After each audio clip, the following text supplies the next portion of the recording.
I am Naira.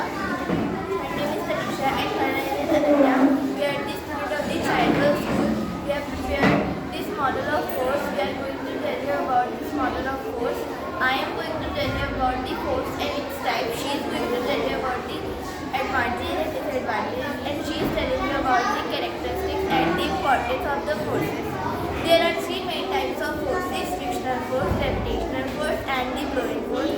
In frictional force, the force can be directed by opposite direction, which is shown in this model.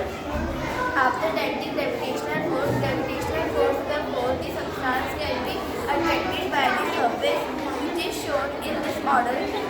After that, this is the blowing force. In the blowing force, the substance can be settled down into their density. If they have the larger density to the bottom, it can be set down. If they have the lower density to the bottom, it can be upraised.